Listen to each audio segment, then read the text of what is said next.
The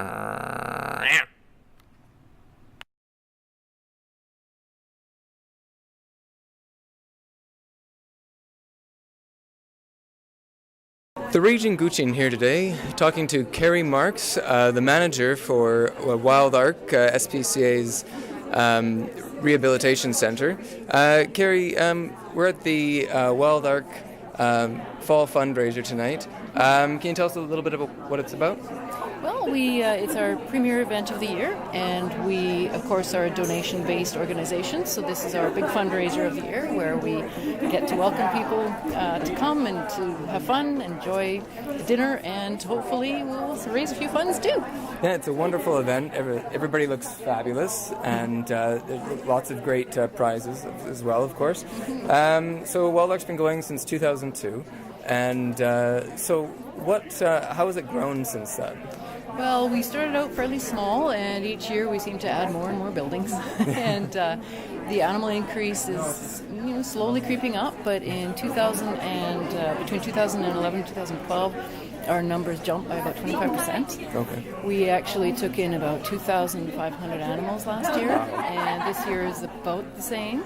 Wow. It's a big year for us. Yeah. Any reason that you believe there's been such a high increase?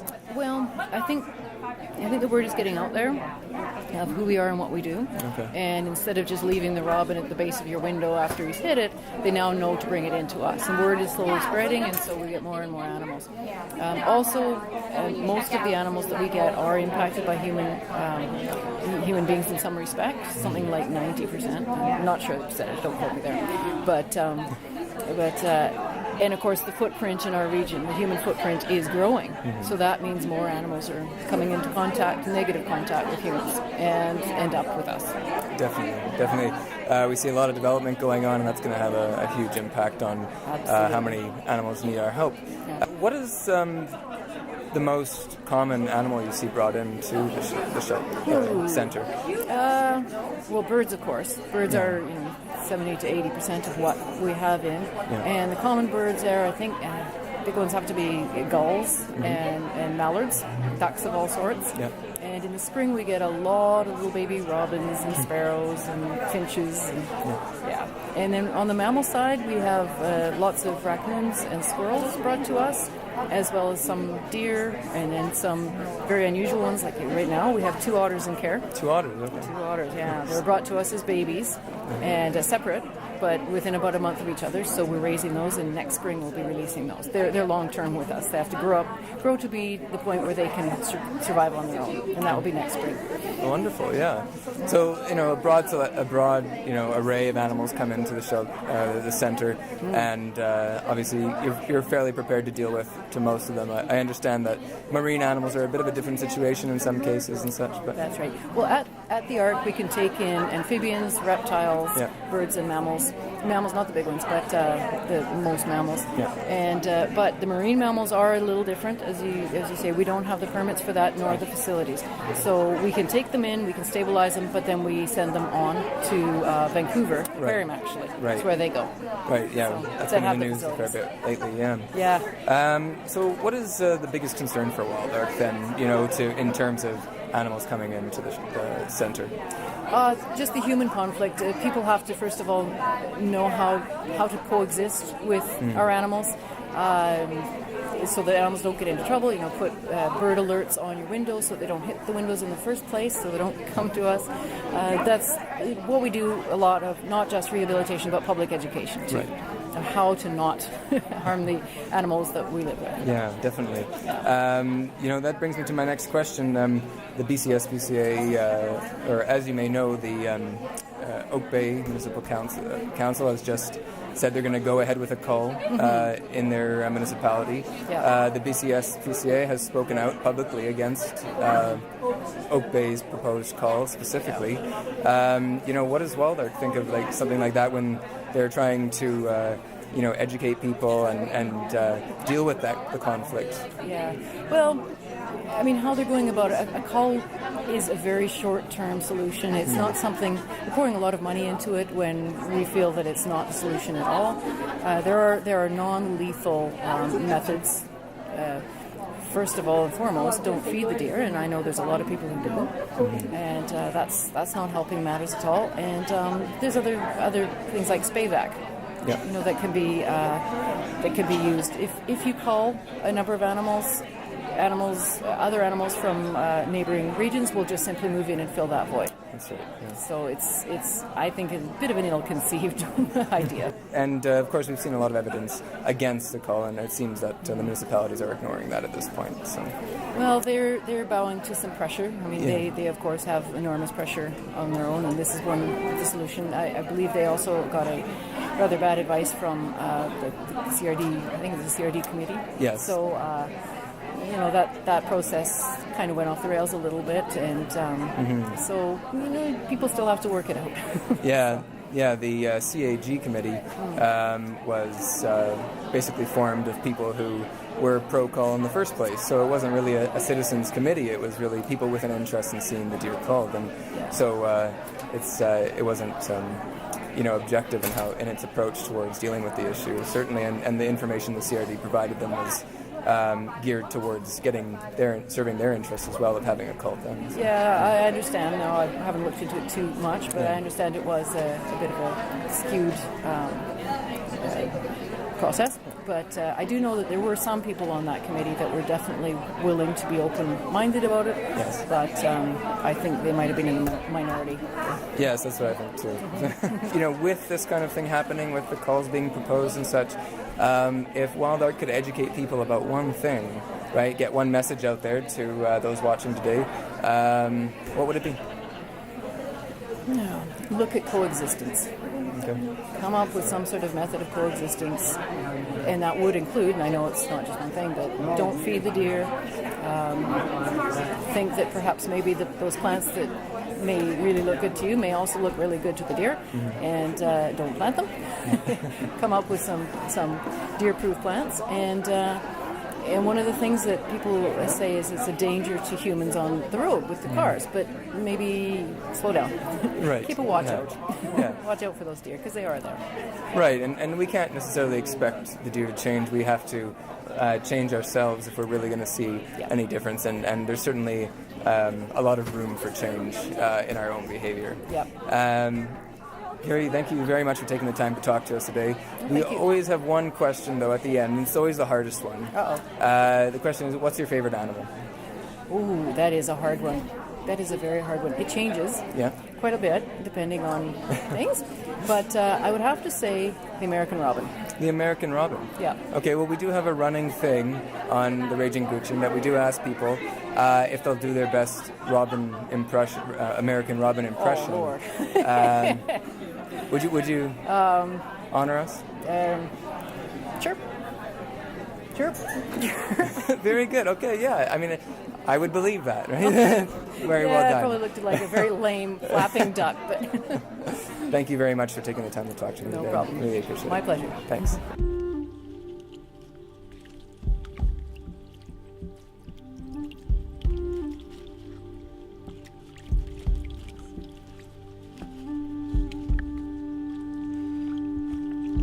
Helen, you made a wonderful film for Wild Ark's Fall for Wildlife fundraiser tonight. I just finished watching it. Lots of really special moments, with beautiful videography. What was it like working on the project with Wild Ark?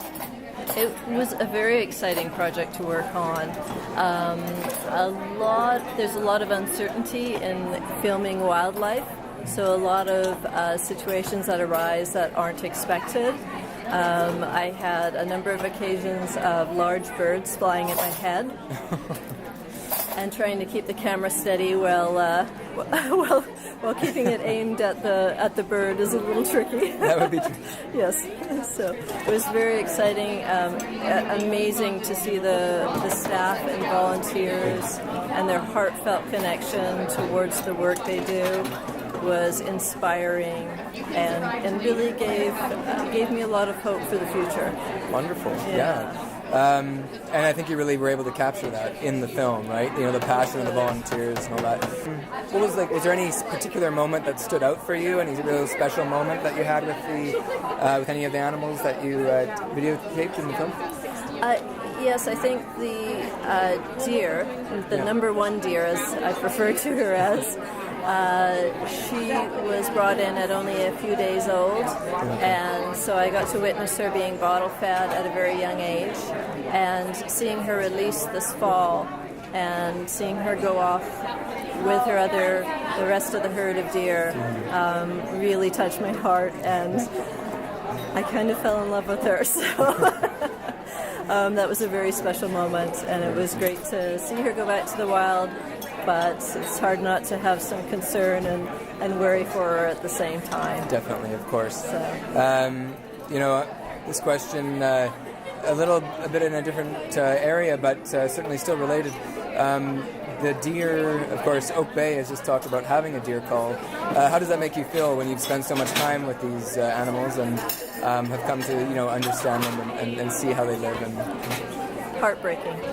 Yeah, heartbreaking. I would like other options to be looked at. Their relocation seems like a really good idea to me. I don't know all the details of the situation, but for how much effort is being put into saving wildlife, I would really like to see other options. This does not seem like a good choice to me. No, and certainly Wild Ark and the BCSPCA have said they don't support a call as well publicly. So I'll just ask you one more question. And we ask everybody this. I know I didn't warn you about it, but it is, what's your favorite animal? Oof. Three popped into my head. Okay. Deer, raccoon, and heron. Okay, you got to pick just one. Oh, raccoon. Just raccoon? Okay. Yes. So what we usually get people to do is do their best impression of their favorite animal, just for our audience at home. Would you be willing to do it? Sure. Okay. Wonderful. Let's see your best raccoon. Okay.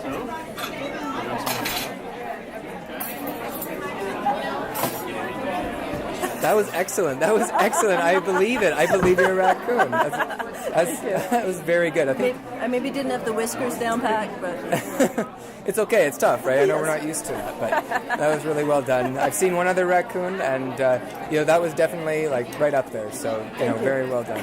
Yeah. Thank you so much for taking the time to talk to us today, and for the wonderful video that you've put together for Wild Ark. Hopefully, we'll see more work from you in the future again soon. Thank you, Jordan. I appreciate that. Take care.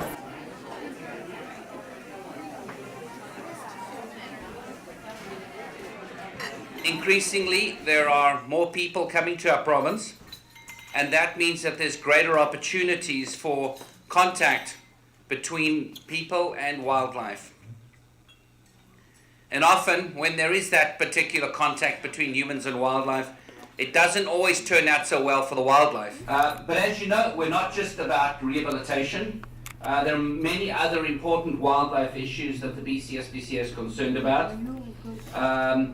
Obviously, I think we know that there's been discussions around deer culls, and that's something that is of great concern for us as an organization. But we're also concerned about developing standards for humane wildlife removal. Big issue again for us, there are already no standards. And then the last thing that I'd like to mention is around oiled wildlife. And the reality that exists, which is there's really no legislation to protect wildlife in the event of an oil spill. And so that's something that we and you can help change as we move forward. Craig, thanks for taking a second to talk to us. No problem at all. I really appreciate it. Great event here tonight, fundraiser for Wild Ark, Fall for Wildlife. How many years has this been going? Well, it's been going for about 7 years now. Started out really small. Yep. It's grown every single year, and I think as the public becomes more aware of Wild Ark and the amazing services it provides to southern Vancouver Island, we've received greater support, and so I think tonight's been the biggest ever. Yeah, it's a full room in there. It's sort of the who's who. It's almost the Oscars of animal advocacy activism in the community. A lot of big names and faces, and basically, but just the volunteers are there too. Everybody who puts their heart into this work. Absolutely, yeah. I mean, we could not do what we do without the amazing volunteers that we have, and we're really blessed in this particular community because We have a lot of people who care deeply about animals, whether it's companion animals, farm animals, and tonight, of course, wildlife. And without them, we just couldn't do what we do. Definitely. I know the BCSPCA has spoken out publicly against the proposed deer call by Oak Bay. Do you have anything to add to that in terms of now that they've moved forward with it? Yeah, we're very disappointed with that, obviously. We just don't think those type of calls work. There's lots of evidence where municipalities have done that in the past, and the reality is it just doesn't work. And from a welfare perspective, it's really a poor welfare for those particular animals, and quite frankly as well, I think taxpayers should ask whether that's really good value for money as well. Definitely, it's an important issue. A lot of people don't realize everything that's involved in a cull, right? It's just a buzzword that's sort of used. Yeah. And but the people that have it come to their communities are often very traumatized themselves, just witnessing often the inhumane ways, practices that take place, right? And certainly people respect the BCSPCA to be a name that they trust to oversee such decisions, and the fact that Oak Bay hasn't heeded your call to look for non-lethal methods of cohabitation is very disappointing. Yeah, and the thing is as well, one of the things that I think the public is looking for is for us to speak out on those issues. We believe that's very important. So whether it's the deer cull issue or other animal welfare issues that take place around the province, I think it's important for us to be able to lend our voice and also lend our expertise in this particular area. Mm-hmm. We do have some people on staff that have tremendous experience in this particular area, and we just know this is just not something that is a long-term solution for the community. Definitely. Now, back to Wild Ark. What we'll see another fundraiser next year, I'm sure.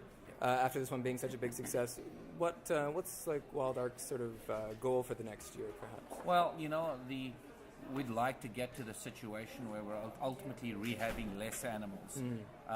That's not the trend that we're on at the moment. As this population increases, so the contact with wildlife increases as well. But ultimately, we want to make sure that people are educated better.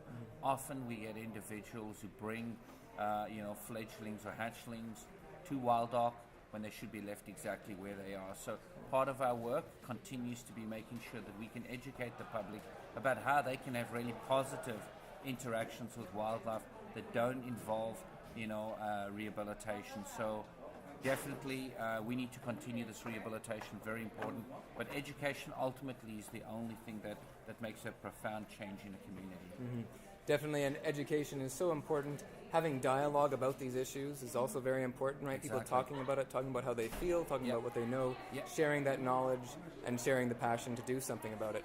Exactly, and I think this is where things like social media just really have changed so much and allowed people to connect so much more than they could in the past. And I think, we're seeing people that have genuine love and concern for animals, and we're seeing now more than ever people being prepared to speak out and speak up for animals, which is great. Wonderful. Thanks so much for taking some time to talk to us today, Craig. Okay, you're very welcome. Thank you. We do have one last question. Sure. We always ask people what's their favorite animal. What's my favorite animal? Yeah. My favorite animal is a cat. A cat? Okay. I love cats. I only have one. Yeah. I've got a 19-year-old cat that loves dogs but doesn't like any other cats. So at some point I'd love to get another one, but not just yet. Yeah. So the best for me though is I feel like I'm truly privileged to work for an organization that doesn't just deal with cats and dogs, Definitely. but that deals with farm animal issues. I mean, there are 50 million farm animals raised for food every single year in Canada. It's important that we work in that area. I'm really so pleased that we do work for wildlife. We really are about protecting all animals, and that's what we should all be about. Definitely. A lot of people obviously speak to loving their animals, but then they don't really have that connection in towards all the other animals that often suffer for their I guess, privilege of caring for an animal themselves. Yeah, exactly. So the last thing then, you said cat was your favorite animal. Yeah.